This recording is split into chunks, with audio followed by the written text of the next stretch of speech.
नमस्कार, सत श्री अकाल। मैं हाँ कंवर संधू। अज के शो की ओवरव्यू तुहाडा सब का स्वागत।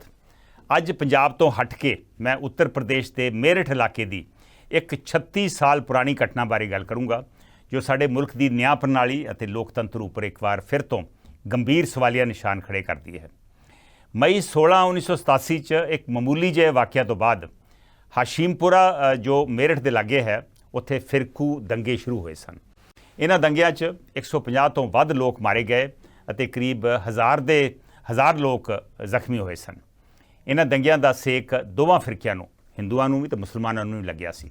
इन्हां भयानक दंगियां दे मातम दरमियान ही करीब एक हफ्ते बाद नेड़ले मलियाना कस्बे च मुसलमानां नूं खास करके टारगेट किया गया, जिस च करीब 60-65 लोगों की जान चली गई। तुसीं पुछोगे कि मैं इस घटना का अज क्यों जिक्र कर रहा। ये इस करके कि 3-4 दिन पहला मलियाना हिंसा च जिहड़े लोग मारे गए, किते 63 आ रहे किते 68 आ रहे आ, जिहड़े लोग मारे गए उन्हां दी जान लैण वाले सारे जिहड़े 39 मुलजम सी उन्हां नूं वधीक जिला जज की अदालत ने सबूतां की घाट कारण बरी कर दिता। पीड़ित परिवारां दा वड्डा सवाल कि जे ये सारे लोग जिहड़े 39 या 40 लोग जो बरी होए ने, जे ये दोषी नहीं ਤਾਂ ਸਾਡੇ ਲੋਕਾਂ ਨੂੰ ਅਤੇ ਪਰਿਵਾਰਾਂ ਨੂੰ ਜਿਹੜੇ ਮਰੇ ਸਨ ਉਹਨਾਂ ਨੂੰ ਕਿੰਨੇ ਮਾਰਿਆ। ਸਵਾਲ ਬੜਾ ਵਾਜਬ ਹੈ। ਇਸ ਪ੍ਰੋਗਰਾਮ 'ਚ ਮੈਂ ਇਸ ਘਟਨਾ ਦੇ ਵੱਖ-ਵੱਖ ਪਹਿਲੂਆਂ ਬਾਰੇ ਵਿਸ਼ਲੇਸ਼ਣ ਕਰੂੰਗਾ। ਮੇਰਾ ਮਕਸਦ ਕਿਸੇ ਇੱਕ ਫਿਰਕੇ ਨੂੰ ਦੋਸ਼ ਦੇਣਾ ਨਹੀਂ, ਉਹਦਾ ਕੋਈ ਫਾਇਦਾ ਵੀ ਨਹੀਂ ਹੁੰਦਾ। ਮਕਸਦ ਹੈ ਕਿ ਇਹੋ ਜਿਹੀਆਂ ਘਟਨਾਵਾਂ ਦੇ ਮੱਦੇਨਜ਼ਰ ਆਪਾਂ ਆਪਣੇ ਦੇਸ਼ 'ਚ ਜਮਹੂਰੀਅਤ ਯਾਨੀ ਡੈਮੋਕ੍ਰੇਸੀ ਨੂੰ ਕਿਵੇਂ ਬਚਾ ਸਕੀਏ। ਔਰ ਸ਼ੁਰੂ ਕਰਦੇ ਹਾਂ ਕਿ 1987 ਦੀ यूपी ਦੇ ਮੇਰਠ ਇਲਾਕੇ ਦੀ ਉਹ ਘਟਨਾ ਜਿਸ ਨੇ ਸਾਰੇ ਦੇਸ਼ ਨੂੰ शर्मसार किया सी। जो 1987 च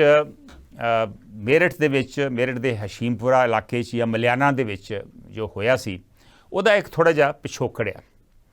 तुहानूं याद होऊगा कि उन्हां दिनां दे विच बाबरी मस्जिद का मसला जिहड़ा वा ये नवां हाली पख रहा सी ते फरवरी 1986 च बाबरी मस्जिद दे जिहड़े ताले सी वो खोले गए। उहदे करके मुल्क के बहुत सारे हिस्सों के टेंशन तनाव जिहड़ा सी वो पैदा हो गया हिंदू भाईचारे विच और सिख और मुसलमान भाईचारे दे विच। गाजियाबाद ज़िला जिहड़ा वा दिल्ली दे नाल ज़िला वा उत्थे भी काफ़ी एरियाज़ दे विच टेंशन सी। सो टेंशन कई महीने ये चलती रही। फिर मई 16 1987 नूं एक बड़ा मामूली जिहा वाक़या होया। हशीमपुरा इलाके च एक शख्स अजय शर्मा नाम का शख्स सीगा, ਉਹਦੀ ਕਿਸੇ ਨੇ ਗੋਲੀ ਮਾਰ ਕੇ ਹੱਤਿਆ ਕਰਤੀ। ਹੈ ਤੇ ਕੋਈ ਨਿੱਜੀ ਝਗੜਾ ਸੀ, ਕੋਈ ਜ਼ਮੀਨ ਦਾ ਝਗੜਾ ਸੀ। ਜਦੋਂ ਇਹ ਉਹਦੀ ਹੱਤਿਆ ਕਰ ਦਿੱਤੀ ਗਈ ਤੇ 4 ਲੋਕਾਂ ਤੇ ਕੇਸ ਦਰਜ ਹੋ ਗਿਆ, 4 ਲੋਕਾਂ ਨੂੰ ਗ੍ਰਿਫਤਾਰ ਵੀ ਕਰ ਲਿਆ ਗਿਆ, ਹਿਰਾਸਤ 'ਚ ਲੈ ਲਿਆ ਗਿਆ। ਔਰ ਫਿਰ ਪੁਲਿਸ ਜਿਹੜੀ ਸੀ ਉਹਨੂੰ ਇੱਕ ਸ਼ਖਸ ਦੀ ਜ਼ਮੀਨ ਨਾਂ ਦੇ ਸ਼ਖਸ ਦੀ ਭਾਲ ਸੀ। ਸੋ ਉਹਨੂੰ ਫਿਰ ਲੱਭਣ ਵਾਸਤੇ PAC ਪੁਲਿਸ ਆਰਮਡ ਕਾਂਸਟੇਬਲ, ਜਿਵੇਂ ਆਪਣੇ PAP ਹੈ ਇਸੇ ਤਰ੍ਹਾਂ ਉੱਥੇ PAC ਹੈ UP ਦੇ ਵਿੱਚ। ਸੋ ਉਹਦੇ ਕੋਈ ਜਵਾਨ ਜਿਹੜੇ ਨੇ ਉਹ हशीमपुरा इलाके दे विच उत्थे पहुँचे इस बंदे नूं गिरफ्तार करने वास्ते। दिन उन्होंने गलत चुनिया। उन्होंने दिनों च रमज़ान के दिन सीगे। तुहानूं पता ही है कि रमज़ान के दिन जिहड़े मुसलमान भाईचारे वास्ते किन्ने इंपॉर्टेंट हुंदे आ। ते वो जदों शाम नूं उत्थे पहुँचे तो उदों इफ्तार का समा सी, रोज़ा तोड़न का समा सी। सो जदों ये लोग अंदर उस एरिए च घुसे, इन्हां ने कुछ लोगों नूं गिरफ्तार करने की कोशिश की तो उत्थे हफड़ा दफड़ी मच गई। उस हफड़ा दफड़ी दे विच कुछ लोगों ने वो जिहड़े PAC दे जवान सी उन्हां दी राइफलां खोहण की कोशिश की। उहदे नाल होर लोकी भड़क पे।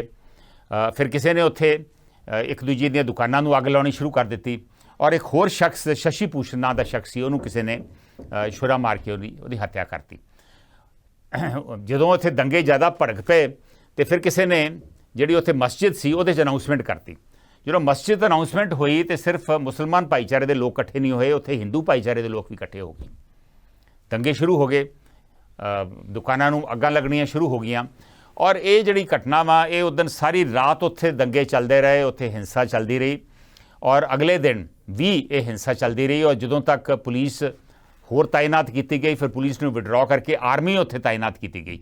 पहलों तो लगता सी भी थोड़े जे लोग मारे गए, पर फाइनली जदों आर्मी तैनात हुई उत्थे दोबारा शांति हुई तो 150 लोग के करीब मारे गए सन, 150 और 1000 के करीब लोग जख्मी हो गए सी। ऑलमोस्ट करीब 50 ਕਰੋੜ ਦੇ ਕਰੀਬ ਜਿਹੜੀ ਪ੍ਰੋਪਰਟੀ ਸੀ ਉਹਨੂੰ ਨੁਕਸਾਨ ਹੋ ਗਿਆ ਸੀ। ਇਹ ਹਸ਼ੀਮਪੁਰਾ ਦੀ ਗੱਲ ਸੁਣ ਕੇ ਨੇੜੇ ਦੇ ਜਿਹੜੇ ਇਲਾਕੇ ਸੀਗੇ, ਹਾਪੁਰ, ਪੁਰਾਣੀ ਦਿੱਲੀ, ਮੁਰਾਦਾਬਾਦ ਜਾਂ ਜਿਹੜਾ ਮੁਜ਼ੱਫਰਪੁਰ, ਗਾਜ਼ੀਆਬਾਦ, ਇਹਨਾਂ ਸਾਰੇ ਇਲਾਕਿਆਂ ਦੇ ਵਿੱਚ ਉੱਥੇ ਵੱਡੇ ਪੱਧਰ ਤੇ ਟੈਨਸ਼ਨ ਜਿਹੜੀ ਆ ਸ਼ੁਰੂ ਹੋ ਗਈ। ਟੋਟਲ 36 ਜ਼ਿਲ੍ਹੇ ਜਿਹੜੇ ਯੂਪੀ ਦੇ ਨੇ ਉੱਥੇ ਤਣਾਅ ਦੀ ਸਥਿਤੀ ਜਿਹੜੀ ਸੀ ਉਹ ਪੈਦਾ ਹੋਈ। ਮੇਰਠ ਦੇ ਵਿੱਚ ਬਹੁਤ ਵੱਡੀ ਪੱਧਰ ਦੇ ਉੱਤੇ ਪੁਲਿਸ ਨੂੰ ਤਾਇਨਾਤ ਕੀਤਾ ਗਿਆ, ਆਰਮੀ ਨੂੰ ਤਾਇਨਾਤ ਕੀਤਾ ਗਿਆ, ਕੇਂਦਰੀ ਸੁਰੱਖਿਆ ਬਲ ਉੱਥੇ ਭੇਜੇ ਗਏ। 5-6 ਲੱਖ ਦੀ ਉਹਨਾਂ ਦਿਨਾਂ 'ਚ ਆਬਾਦੀ ਸੀ ਮੇਰਠ ਦੀ, ਔਰ ਉੱਥੇ ਘੱਟੋ ਘੱਟ ਵੀ 15-20 ਹਜ਼ਾਰ ਪੁਲਿਸ ਕਰਮੀ ਔਰ ਆਰਮੀ ਦੇ ਲੋਕ ਉੱਥੇ ਤਾਇਨਾਤ ਕੀਤੇ ਗਏ। ਇੱਕ ਤਰੀਕੇ ਨਾਲ ਜੋ ਇਹ 1987 'ਚ ਹੋਇਆ, ਉਹ 1984 ਦੇ ਜਿਹੜੀ ਦਿੱਲੀ 'ਚ ਹਿੰਸਾ ਹੋਈ ਸੀ ਸਿੱਖਾਂ ਦੇ ਖਿਲਾਫ, ਔਰ ਜੋ ਅਹਿਮਦਾਬਾਦ ਦੇ ਵਿੱਚ ਕਿਸੇ ਵੇਲੇ 1985 'ਚ ਹਿੰਸਾ ਹੋਈ ਸੀ, ਉਹਦੀ ਯਾਦ ਦਿਵਾਉਂਦਾ ਸੀ। ਪਰ ਇਹਦੇ 'ਚ ਇੱਕ ਫਰਕ ਸੀ, ਉਹ ਜਿਹੜੀ ਦਿੱਲੀ 'ਚ ਹਿੰਸਾ ਹੋਈ ਸੀ ਉਹ ਇੱਕ ਧਰਮ ਦੇ ਖਿਲਾਫ ਸੀ, ਇੱਕ ਧਾਰਮਿਕ ਭਾਈਚਾਰੇ ਦੇ ਖਿਲਾਫ ਸੀ। ਇਹ ਵਾਕਈ ਦੰਗੇ ਸੀਗੇ। ਲੇਕਿਨ ਉਸ ਤੋਂ ਬਾਅਦ ਜੋ ਹਫ਼ਤੇ ਬਾਅਦ ਹੋਇਆ 22 ਮਈ ਨੂੰ, ਉਹ ਬਹੁਤ ਸ਼ਰਮਸਾਰ ਸੀ। ਵੈਸੇ ਤਾਂ ਇਹ ਵੀ ਜੋ ਫਿਰਕੂ ਦੰਗੇ ਹੋਏ ਇਹ ਵੀ ਸ਼ਰਮਸਾਰ ਨੇ, ਲੇਕਿਨ ਬਾਅਦ ਦੇ ਵਿੱਚ ਜੋ ਘਟਨਾ ਹੋਈ ਉਹਨੇ ਬਹੁਤ ਲੋਕਾਂ ਨੂੰ ਹੈਰਾਨ ਪਰੇਸ਼ਾਨ ਕਰ ਦਿੱਤਾ। ਜਿਹੜੀ PSC ਆ ਉਹਨੇ ਕਰੀਬ 30-40 ਆਲਮੋਸਟ 40 ਦੇ ਕਰੀਬ ਮੁਸਲਮਾਨ ਭਾਈਚਾਰੇ ਦੇ ਲੋਕ ਜਿਹੜੇ ਨੇ ਉਹ ਇਕੱਠੇ ਕੀਤੇ, ਬੱਸ 'ਚ ਪਾਏ ਔਰ ਇੱਕ ਥਾਂ 'ਤੇ ਜਾ ਕੇ ਉਹਨਾਂ ਨੂੰ ਗੋਲੀਆਂ ਮਾਰ ਕੇ ਮਾਰ ਦਿੱਤਾ। ਉਹਨਾਂ ਦੀਆਂ ਜਿਹੜੀਆਂ ਲਾਸ਼ਾਂ ਸੀ ਉਹ ਨੇੜੇ ਨਹਿਰ ਆ ਗੰਗ ਨਹਿਰ, ਉਹਦੇ 'ਚ ਉਹਨਾਂ ਨੂੰ ਬਹਾਤਾ। ਇੱਕ ਹਿੰਡਨ ਇੱਕ ਦਰਿਆ ਵਾ, ਕੁਝ ਲਾਸ਼ਾਂ ਉਹਦੇ ਸੁੱਟਤੀਆਂ। ਔਰ ਮੈਨੂੰ ਯਾਦ ਹੈ ਉਹਨਾਂ ਦਿਨਾਂ ਦੇ ਵਿੱਚ, ਮੈਂ ਉਦੋਂ ਰਿਪੋਰਟਰ ਸੀਗਾ, ਔਰ ਉਹਨਾਂ ਦਿਨਾਂ ਦੇ ਵਿੱਚ ਇੱਕ ਨਿਊਜ਼ਪੇਪਰ 'ਚ headline I C the canal of death, ਵੀ ਉਹ ਨਹਿਰ ਗੰਗ ਨਹਿਰ ਦੀ ਗੱਲ ਸੀਗੀ ਜਿਹਦੇ 'ਚ ਜਿਹੜੀ ਮੌਤ ਦੀ ਨਹਿਰ ਆ। ਸੋ ਇਹ ਹਸ਼ੀਮਪੁਰਾ ਦਾ ਇਹ ਵਾਕਿਆ ਸੀਗਾ। ਹਸ਼ੀਮਪੁਰਾ ਦਾ ਵਾਕਿਆ ਹੋਇਆ ਵਾ ਜਿੱਥੇ ਪੁਲਿਸ ਵਾਲਿਆਂ ਨੇ, PSC ਵਾਲਿਆਂ ਨੇ ਗੋਲੀਆਂ ਮਾਰ ਕੇ ਕਰੀਬ 38 ਜਾਂ 40 ਮੁਸਲਿਮ ਭਾਈਚਾਰੇ ਦੇ ਲੋਕਾਂ ਨੂੰ ਮਾਰਿਆ। ਉਸ ਤੋਂ ਠੀਕ ਇੱਕ ਦਿਨ ਬਾਅਦ ਇੱਕ ਹੋਰ ਇਲਾਕਾ ਵਾ ਮਲਿਆਣਾ ਜਿਹੜਾ ਵਾ ਇਹ 7-8 ਕਿਲੋਮੀਟਰ ਦੂਰ ਹੈ ਮੇਰਠ ਤੋਂ। ਉੱਥੇ ਹੁਣ ਤੱਕ ਕੋਈ ਟੈਨਸ਼ਨ ਨਹੀਂ ਸੀ ਹੋਈ। ਹੁਣ ਮੈਂ ਉਹਦੇ ਬਾਰੇ ਗੱਲ ਕਰਨ ਜਾ ਰਿਹਾ। ਸੋ ਹੁਣ ਆਪਾਂ ਨੈਕਸਟ ਇਸ਼ੂ ਤੇ ਆਉਂਦੇ ਹਾਂ। ਮਲਿਆਣਾ ਕਸਬੇ 'ਚ ਮੁਸਲਮਾਨਾਂ ਨੂੰ ਕਿਵੇਂ ਬਣਾਇਆ ਗਿਆ ਨਿਸ਼ਾਨਾ, ਜਿਸ ਕਰਕੇ ਆਲਮੋਸਟ 65 ਜਾਂ 68 ਕਿਤੇ ਫਿਗਰਸ 63 ਆ ਰਹੀਆਂ ਵਾ, ਇਹ ਲੋਕਾਂ ਦੀ ਗਈ ਸੀ ਜਾਨ। ਹੁਣ ਇਹ ਹਾਲੀ ਵੀ ਫਿਗਰਸ ਜਿਹੜੀਆਂ ਵਾ, ਕਿਉਂਕਿ ਜਿਹੜੀ ਅਖਬਾਰਾਂ 'ਚ ਹੁਣ ਵੀ ਆ ਰਹੀਆਂ ਉਹਦੇ 'ਚ ਵੀ ਹਾਲੀ ਕਲੈਰਿਟੀ ਨਹੀਂ ਵੀ 63 ਲੋਕ ਮਾਰੇ ਗਏ, 65 ਮਾਰੇ ਗਏ ਕਿ 68 ਮਾਰੇ ਗਏ, ਕਿਤੇ 72 ਦਾ ਫਿਗਰ ਵੀ ਆ ਰਿਹਾ ਵਾ। ਸੋ ਜਿਵੇਂ ਮੈਂ ਦੱਸ ਰਿਹਾ ਸੀ ਵੀ ਮਲਿਆਣਾ ਜਿਹੜਾ ਵਾ ਉਹਦੇ 'ਚ ਹੁਣ ਤੱਕ ਕੋਈ ਟੈਨਸ਼ਨ ਨਹੀਂ ਸੀ। ਹਾਲਾਂਕਿ ਉੱਥੇ PSC ਦੇ ਥੋੜ੍ਹੇ ਜਿਹੇ ਜਵਾਨ ਜਿਹੜੇ ਸੀ ਤਾਇਨਾਤ ਕੀਤੇ ਹੋਏ ਸੀ। ਵੈਸੇ ਤਾਂ ਮਲਿਆਣਾ ਜਿਹੜਾ ਕਸਬਾ ਵਾ ਸ਼ਹਿਰ ਹੀ ਇੱਕ ਤਰੀਕੇ ਦਾ, 35,000 ਦੀ ਪਾਪੂਲੇਸ਼ਨ ਹੈ, ਵਿੱਚ 5-7 ਹਜ਼ਾਰ ਮੁਸਲਮਾਨ ਭਾਈਚਾਰੇ ਦੇ ਲੋਕ ਉੱਥੇ ਰਹਿੰਦੇ ਆ। ਲੇਕਿਨ 23 ਤਰੀਕ ਨੂੰ ਅਚਾਨਕ 3 ਵਜੇ ਸ਼ਾਮ ਨੂੰ PSC ਦੀ ਇੱਕ ਟੁਕੜੀ ਆਉਂਦੀ ਉੱਥੇ, ਔਰ ਉਹ ਉੱਥੇ ਘਰਾਂ ਦੀ ਸਰਚ ਲੈਣੀ ਸ਼ੁਰੂ ਕਰ ਦਿੰਦੀ ਹੈ, ਤਲਾਸ਼ੀ ਲੈਣੀ ਸ਼ੁਰੂ ਕਰ ਦਿੰਦੀ ਹੈ। ਉਹ ਕਹਿੰਦੇ ਜਿੱਥੇ ਲੋਕਾਂ ਨੇ ਹਥਿਆਰ ਲੁਕਾਏ ਆ, ਕੁਝ ਲੋਕਾਂ ਨੇ ਉਹਦੇ ਨਾਲ ਰਜਿਸਟ ਕੀਤਾ ਜੀ ਵੀ ਸਾਡੇ ਤੇ ਇੱਥੇ ਅਮਨ ਸ਼ਾਂਤੀ ਆ, ਤੁਸੀਂ ਕਿਉਂ ਇਹ ਸਾਨੂੰ ਤੰਗ ਕਰ ਰਹੇ ਜੇ। ਉਹ ਹਫੜਾ ਦਫੜੀ ਦੇ ਵਿੱਚ ਪੁਲਿਸ ਵਾਲਿਆਂ ਨੂੰ ਗੁੱਸਾ ਆਇਆ, ਉਹਨਾਂ ਨੇ ਫਿਰ ਕੋਠੇ ਤੇ ਚੜ੍ਹ ਕੇ ਗੋਲੀ ਚਲਾਉਣੀ ਸ਼ੁਰੂ ਕਰਤੀ, ਅੱਗਾਂ ਲਾਉਣੀ ਸ਼ੁਰੂ ਕਰਤੀਆਂ। ਬਹੁਤ ਅੰਧਾਧੁੰਦ ਫਾਇਰਿੰਗ ਹੋਈ ਔਰ ਉਹਦੇ 'ਚ ਬਹੁਤ ਜ਼ਿਆਦਾ ਨੁਕਸਾਨ ਹੋਇਆ। ਪਹਿਲਾਂ ਤਾਂ ਦੱਸਦੇ ਸੀ ਵੀ 7 ਜਾਂ 8 ਲੋਕ ਮਾਰੇ ਗਏ, ਲੇਕਿਨ ਬਾਅਦ ਦੇ ਵਿੱਚ ਪਤਾ ਲੱਗਾ ਕਿ ਘੱਟੋ ਘੱਟ ਵੀ 65 ਜਾਂ 68 ਕਿਤੇ 72 ਦੀ ਫਿਗਰ ਆਈ ਆ ਵੀ ਇਹ ਲੋਕ ਜਿਹੜੇ ਨੇ ਮਾਰੇ ਗਏ। PSC ਨੂੰ ਵਿਡਰਾਅ ਕਰਕੇ ਫਿਰ ਆਰਮੀ ਉੱਥੇ ਲਿਆਂਦੀ ਗਈ। ਔਰ ਇਹ ਵੀ ਜਿਹੜੀਆਂ ਬਾਡੀਜ਼ ਆ, ਗੰਗ ਨਹਿਰ ਉੱਥੋਂ ਵੀ ਨੇੜੇ ਲੰਘਦੀ ਆ, ਕਈ ਬਹੁਤ ਸਾਰੀਆਂ ਜਿਹੜੀਆਂ ਲਾਸ਼ਾਂ ਸੀ ਉਹ ਗੰਗ ਨਹਿਰ ਦੇ ਵਿੱਚ ਸੁੱਟ ਦਿੱਤੀਆਂ ਗਈਆਂ। ਰੌਲਾ ਪੈ ਗਿਆ, FIR ਦਰਜ ਹੋਈ। FIR ਦਰਜ ਹੋਈ ਤਾਂ ਸਹੀ, ਲੇਕਿਨ PSC ਦਾ ਉਹਦੇ 'ਚ ਨਾਂ ਨਹੀਂ, ਜਿਨ੍ਹਾਂ ਨੇ ਗੋਲੀ ਚਲਾਈ ਉਹਦੇ 'ਚ FIR ਦੇ ਵਿੱਚ ਉਹਨਾਂ ਦਾ ਨਾਂ ਨਹੀਂ ਸੀ। ਔਰ ਮੈਂ ਦੱਸਣਾ ਚਾਹੁੰਦਾ ਵਾਂ ਕਿ ਇਹ PSC ਦੀ ਜਿਹੜੀ ਟੁਕੜੀ ਦਾ ਕਮਾਂਡ ਕਰ ਰਹੇ ਸਨ ਜਨਾਬ RD ਤ੍ਰਿਪਾਠੀ, ਇਹ ਬਹੁਤ ਇੱਕ ਵਿਵਾਦਕ ਪੁਲਿਸ ਅਫਸਰ ਨੇ ਜਿਨ੍ਹਾਂ 'ਤੇ ਕਈ ਤਰ੍ਹਾਂ ਦੇ ਇਲਜ਼ਾਮ ਲੱਗੇ। 1991 ਦੇ ਵਿੱਚ ਪੀਲੀਭੀਤ ਦੇ ਵਿੱਚ ਤੁਹਾਨੂੰ ਯਾਦ ਹੋਊਗਾ ਕਿ 10 ਸਿੱਖਾਂ ਨੂੰ ਬੱਸ 'ਚੋਂ ਕੱਢ ਕੇ ਮਾਰਿਆ ਗਿਆ ਸੀ। ਉਹ ਧਾਰਮਿਕ ਯਾਤਰਾ ਕਰਕੇ ਆ ਰਹੇ ਸੀ। ਉਸ ਵੇਲੇ ਵੀ ਉੱਥੇ SP ਤਾਇਨਾਤ ਜਿਹੜਾ ਸੀ ਉਹ RD ਤ੍ਰਿਪਾਠੀ ਹੀ ਸੀ। ਸੋ ਇਹ ਸੱਜਣ ਜਿਹੜਾ ਸੀ, ਇਹ ਮਲਿਆਣਾ ਦੀ ਜਿਹੜੀ ਘਟਨਾ ਹੋਈ ਆ ਉਸ ਵੇਲੇ ਇਹ ਜ਼ਿੰਮੇਵਾਰ ਸੀ। ਸੋ FIR ਹੋ ਗਈ, ਲੇਕਿਨ FIR ਦੇ ਵਿੱਚ PSC ਦਾ ਨਾਂ ਨਹੀਂ ਸੀ। ਕਿੱਦਾਂ ਦੀ FIR ਸੀ? ਔਰ ਉਸ ਵੇਲੇ ਰੌਲਾ ਬਹੁਤ ਪੈ ਗਿਆ, ਸਾਰੇ ਮੁਲਕ ਦੇ ਵਿੱਚ ਰੌਲਾ ਪੈ ਗਿਆ ਵੀ ਇੱਦਾਂ ਤੁਸੀਂ ਕਿਵੇਂ ਇੱਕ ਤਬਕੇ ਦੇ ਲੋਕਾਂ ਨੂੰ, ਇੱਕ ਫਿਰਕੇ ਦੇ ਲੋਕਾਂ ਨੂੰ ਜਾ ਕੇ ਮਾਰਿਆ ਤੁਸੀਂ। ਤਾਂ ਉਸ ਤੋਂ ਬਾਅਦ ਫਿਰ 3 ਦਿਨਾਂ ਬਾਅਦ 27 ਮਈ ਨੂੰ ਮੁੱਖ ਮੰਤਰੀ ਨੇ ਇੱਕ judicial commission of inquiry order ਕਰਤੀ, ਜਸਟਿਸ GL ਸ੍ਰੀਵਾਸਤਵ ਦੀ ਅਗਵਾਈ ਹੇਠ। उन्होंने 2 साल बाद जुलाई 1989 ਦੇ ਵਿੱਚ ਉਹਨਾਂ ਨੇ ਆਪਣੀ ਰਿਪੋर्ट ਦਿੱਤੀ, लेकिन वो रिपोर्ट जनतक नहीं की गई। ये भी एक सवाल उठता भी फिर रिपोर्ट का की फायदा जे रिपोर्ट जनतक ही नहीं सी होनी। शायद इस करके जनतक नहीं हुई क्योंकि ये PSC जी वो इल्ज़ाम आंदा सी। खैर केस चलना शुरू होया, जी FIR पहलों ही वो फॉल्टी FIR सी, सही FIR नहीं सी, वो भी फिर 2010 के FIR ही गायब हो गई। और ये घट्टो घट्ट भी इस केस दे विच जदों ये सैशन जज दे केस चलिया सैशन कोर्ट दे विच, सैशन जज दे कोल नहीं सैशन कोर्ट दे विच, डिस्ट्रिक्ट कोर्ट दे विच घट्टो घट्ट भी 800 तरीकां पईयां, लेकिन लोगों को इंसाफ नहीं सी मिल रहा। फिर कुछ लोग इलाहाबाद हाई कोर्ट गए, ये मलियाना के जिहड़े पीड़ित परिवार से इलाहाबाद हाई कोर्ट गए कि इसकी दोबारा जांच होनी चाहिए है। सो मसला चलता रहा और ये मसला तुसीं अंदाज़ा ला लो भी 1987 का मसला वा, अज 2023 हो गई, ऑलमोस्ट 35-36 साल हो गए आ, ये मसला लगातार चलता रहा सी। हुण इहदे ते फैसला आया। हुण फैसला की आ, हुण इहदे बारे आपां गल करते हैं। की है वधीक जिला जज की अदालत का मलियाना बारे फैसला, जिस करके पीड़ित परिवारों को लगा है झटका। जिस वेले मेरठ दे विच अग लगी सी, तो मैं जिवें दस्सिया वा कि मलियाना दे विच उदों कोई प्रॉब्लम नहीं सी, लेकिन मलियाना का जिहड़ा जदों इत्थे बहुत वड्डी घटना हो गई, केस चलता रहा, तो लोगों को एक तरीके नाल एक वे आस खत्म हो गई भी ये सानू इंसाफ नहीं मिलना। फिर दो इंटरस्टिंग वाक़या होए। 2015 के जिहड़ा हशीमपुरा का वाक़या सी, उस हशीमपुरा वाक़या दे विच जिहड़ा 16 पुलिस कर्मी सी, जिहड़े PSC के जवान सी, जिन्हां ने हशीमपुरा के कोई लोगों को इकट्ठे करके उन्होंने गोली मारी सी मुसलमान भाईचारे के, उन्होंने कोर्ट ने बरी करता, क्या जी सबूत नहीं गए। अपील हुई और वो अपील जिहड़ी सी हाई कोर्ट पहुंची। हाई कोर्ट ने फिर 2018 दे विच वो सारे लोगों को 16 पुलिस कर्मियों ने दोषी पाया भी तुसीं 38 लोगों को कोल्ड ब्लड दे विच मारिया वा। जदों इस हशीमपुरा केस दे विच लोगों को सज़ा मिली, उन्होंने उम्र कैद की सज़ा मिली, तो उदों फिर ये जिहड़े इत्थों के लोग सीगे मलियाना के लोग, इन्हों आस बझी भी सानू भी शायद हुण इंसाफ मिल सकता वा। पर 4 दिन पहला जदों फैसला आया वा मलियाना केस का, जिला जज वालों फैसला आया वा, उन्हां दीयां जिहड़ियां आसां सी उन्हां ते पानी फिर गया। जज ने फैसला किया कि जिहड़े सारे दोषी सी, किते दोषी 38 दसे जा रहे, किते 41 दसे जा रहे, हो सकता वा 1-2 दोषी जिहड़े ने उन्हां दी मौत हो गई होवे, वो सारिਆਂ ਨੂੰ बरी करता कि सबूत नहीं मिले या सबूत पुख्ता सबूत नहीं सीगे, या जिहड़े सबूत सीगे उन्हां ते शक हुंदा वा, वो डाउटफुल ने। सो ये करके लोग हैरान हो गए भी आफ्टर ऑल 68 लोग या 65 लोग मारे गए सी 36 साल पहलों, और सारे जिहड़े गुनाहगार ने मुलजम ने जिहड़े वो सारे जिहड़े बरी हो गए। और ये जिहड़े केस जदों दर्ज होया सी, वो एक शख्स सीगा यकूब अली, उदों उम्र 27 साल की सी, नौजवान सी, हुण वो ऑलमोस्ट 63 साल का वा। उहदी स्टेटमेंट के उत्ते ये FIR दर्ज हुई सी। सो वो इस वेले सब तो बड़ा निराश है बेचारा, और बड़ी मुश्किल नाल उन्हें अपना परिवार पालिया वा। इस तरह होर भी बहुत लोग निराश ने। मैं अखबार पढ़ रहा सी, नवाबुद्दीन नाम का एक शख्स है 55 साल का, वो उदों 19-20 साल का सी, माँ प्यो दोवें गवा बैठा सी। वो पुछदा वा कि ठीक है ये तुसीं जिहड़े 38 या 39 या 40 लोग जिहड़े ने ये बरी हो गए, गुनाहगार नहीं, पर साडे जिहड़े परिवार सी, साडे जिहड़े प्यो दादे सी, साडे जिहड़े रिश्तेदार सी, 65-68 लोग सी, उन्होंने किन्ने मारिया? बड़ा वाजिब सवाल है। और वाजिब सिर्फ ये सवाल सिर्फ वाजिब उस शख्स वास्ते नहीं, ये वाजिब अपने सारे वास्ते ही है। ये आपां सारिਆਂ ये सवाल पूछना चाहिए, कोर्ट में भी ये सवाल पूछना चाहिए भी तुसीं जिहड़े पीड़ित सीगे वो बेचारे इंसाफ की गुहार ला रहे सी, हुण तक वेट कर रहे सी, लेकिन तुसीं सारे दोषी मुलजम जिहड़े ने बरी करते, तो फिर ये कतल किने कीते? आफ्टर ऑल लोग मरे ना, जिन्हां दीयां लाशां नहर च रुड़ रही सी उदों, उन्होंने किने मारिया? सो ये बहुत वड्डा सवाल जिहड़ा वा वो इस वेले खड़ा हो जाता वा।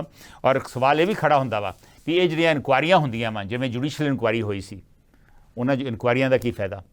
सवाल ये भी खड़ा हुंदा वा कि जिवें RD त्रिपाठी वर्गे बंदे जिहड़े बार-बार जिन्हां ते इल्ज़ाम लगदे हैं, लेकिन फिर भी वो ऑनरेबली रिटायर हुंदे, उन्हां ते कोई कार्रवाई नहीं हुंदी।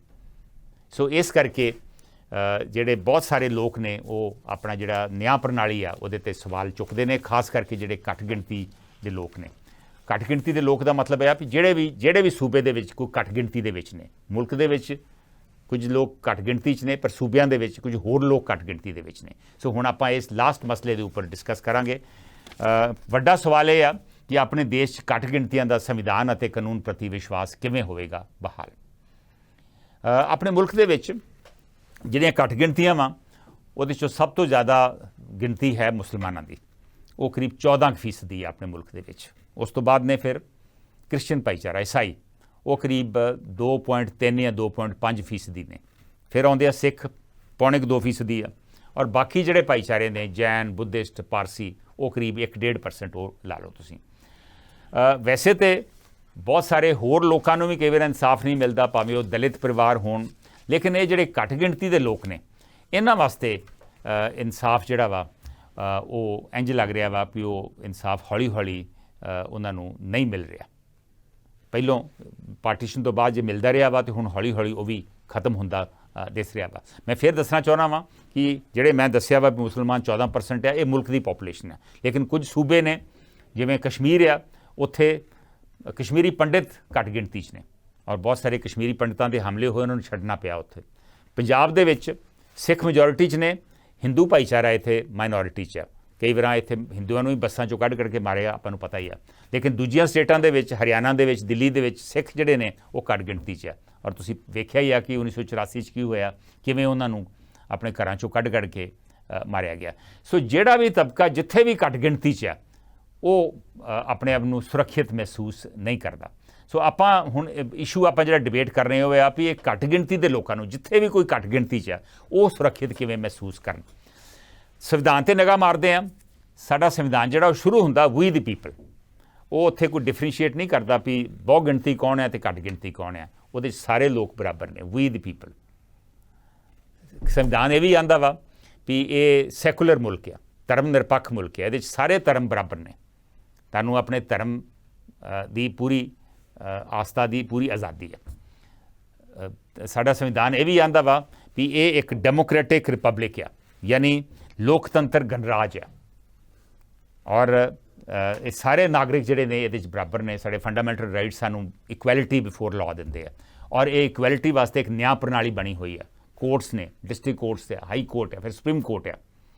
ਔਰ ਫਿਰ ਵੀ ਕਿਸੇ ਨੂੰ ਕੋਈ ਘੱਟ ਗਿਣਤੀ ਜਿਹੜੀ ਆ ਉਹ ਸੁਰੱਖਿਅਤ ਅਸੁਰੱਖਿਅਤ ਆਪਣੇ ਨੂੰ ਇਨਸਿਕਿਉਰ ਨਾ ਮਹਿਸੂਸ ਕਰੇ, ਉਹਦੇ ਵਾਸਤੇ ਕੁਝ ਹੋਰ ਵੀ ਕਦਮ ਚੁੱਕੇ ਗਏ ਆ। ਤੁਹਾਨੂੰ ਯਾਦ ਹੋਊਗਾ ਕਿ 1978 ਦੇ ਵਿੱਚ ਮਾਈਨੋਰਿਟੀਜ਼ ਕਮਿਸ਼ਨ ਬਣਿਆ ਸੀ ਵੀ ਜਿਹੜੇ ਘੱਟ ਗਿਣਤੀ ਦੇ ਲੋਕ ਨੇ, ਜੋ ਉਹਨਾਂ ਦੀਆਂ ਕੋਈ ਦਿੱਕਤਾਂ ਵਾ ਤੇ ਉਹ ਦਿੱਕਤਾਂ ਲੈ ਕੇ ਮਾਈਨੋਰਿਟੀਜ਼ ਕਮਿਸ਼ਨ ਕੋਲ ਆ ਸਕਦੇ ਆ।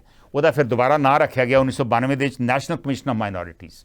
ਹੁਣ ਵੀ ਹੈ, 7 ਮੈਂਬਰ ਨੇ ਉਹਦੇ, ਇੱਕ ਚੇਅਰਮੈਨ ਹੈ, ਇੱਕ ਵਾਈਸ ਚੇਅਰਮੈਨ ਹੈ, 5 ਹੋਰ ਮੈਂਬਰ ਨੇ। ਇਸ ਵੇਲੇ ਇਕਬਾਲ ਸਿੰਘ ਲਾਲਪੁਰਾ ਜਿਹੜੇ ਪੰਜਾਬ ਦੇ ਸਾਬਕਾ ਪੁਲਿਸ ਅਫਸਰ ਨੇ, ਉਹ ਇਸ ਵੇਲੇ ਇਹਦੇ ਚੇਅਰਮੈਨ ਨੇ। ਇਸੇ ਤਰ੍ਹਾਂ ਕੁਝ ਸਾਲ ਪਹਿਲੋਂ ਸੱਚਰ ਕਮਿਸ਼ਨ ਨਿਯੁਕਤ ਕੀਤਾ ਗਿਆ ਸੀ ਵੀ ਮੁਸਲਿਮ ਭਾਈਚਾਰਾ ਜਿਹੜਾ ਵਾ ਉਹ 14-15% ਦੇ ਮੁਲਕ ਦੇ ਵਿੱਚ ਹੈ, ਲੇਕਿਨ ਪਿਛੜਿਆ ਹੋਇਆ ਵਾ। ਉਹਨਾਂ ਦੀ ਬਿਹਤਰੀ ਕਿਵੇਂ ਹੋ ਸਕੇ, ਉਹਨਾਂ ਨੇ ਵੀ ਕੋਈ ਸਿਫਾਰਸ਼ਾਂ ਕੀਤੀਆਂ ਸੀ। ਪਤਾ ਨਹੀਂ ਉਹ ਸਿਫਾਰਸ਼ਾਂ ਕਿੰਨੀਆਂ ਕੁ ਲਾਗੂ ਹੋਈਆਂ, ਕਿੰਨੇ ਕੁ ਮੁਸਲਿਮ ਭਾਈਚਾਰਾ 'ਚ ਬਿਹਤਰੀ ਆਈ, ਇਹ ਤਾਂ ਵੱਖਰਾ ਸਵਾਲ ਹੈ। ਲੇਕਿਨ ਕੋਸ਼ਿਸ਼ਾਂ ਜ਼ਰੂਰ ਹੁੰਦੀਆਂ ਰਹੀਆਂ ਨੇ। ਉਹ ਕੋਸ਼ਿਸ਼ਾਂ ਕਿੰਨੀਆਂ ਕਾਮਯਾਬ ਹੋਈਆਂ ਉਹਦਾ ਅੰਦਾਜ਼ਾ ਤੁਸੀਂ ਆਪੇ ਲਾ ਲਓ।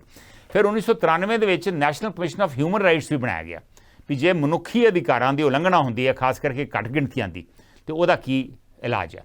ਲੇਕਿਨ ਦਿੱਕਤ ਇਹ ਆ ਵੀ ਭਾਵੇਂ ਉਹ ਨੈਸ਼ਨਲ ਕਮਿਸ਼ਨ ਆਫ ਮਾਈਨੋਰਿਟੀਜ਼ ਆ ਜਾਂ ਨੈਸ਼ਨਲ ਹਿਊਮਨ ਰਾਈਟਸ ਕਮਿਸ਼ਨ ਆ, ਇਹ ਸਾਰੀਆਂ ਜਿਹੜੀਆਂ ਬਾਡੀਜ਼ ਆ ਇਹ ਸਟੈਟੂਟਰੀ ਬਾਡੀਜ਼ ਆ, ਕਨਸਟੀਟਿਊਸ਼ਨਲ ਬਾਡੀਜ਼ ਨਹੀਂ। ਇਹ ਸਿਰਫ ਇੱਕ ਸਿਫਾਰਿਸ਼ ਕਰ ਸਕਦੀਆਂ ਵਾ, ਇਸ ਤੋਂ ਬਾਅਦ ਇਹ ਕੁਝ ਨਹੀਂ ਹੋਰ ਕਰ ਸਕਦੀਆਂ। ਔਰ ਇਹਨਾਂ ਦੀਆਂ ਸਿਫਾਰਿਸ਼ਾਂ ਜਿਹੜੀਆਂ ਵਾ ਉਹ ਕੁਝ ਸਰਕਾਰਾਂ ਮੰਨਣ ਨਾ ਮੰਨਣ, ਉਹ ਉਹਨਾਂ ਦੀ ਮਰਜ਼ੀ ਆ। ਇਸੇ ਤਰ੍ਹਾਂ ਮਾਈਨੋਰਿਟੀਜ਼ ਕਮਿਸ਼ਨ ਜਿਹੜੇ ਨੇ ਉਹ ਸਟੇਟਾਂ ਦੇ ਵਿੱਚ ਵੀ ਨੇ, ਹਿਊਮਨ ਰਾਈਟਸ ਕਮਿਸ਼ਨ ਸਟੇਟਾਂ ਦੇ ਵਿੱਚ ਵੀ ਨੇ, ਲੇਕਿਨ ਇਹ ਟੁੱਥਲੈਸ ਟਾਈਗਰਸ ਨੇ, ਇਹਨਾਂ ਕੋਲ ਤਾਕਤ ਕੋਈ ਨਹੀਂ।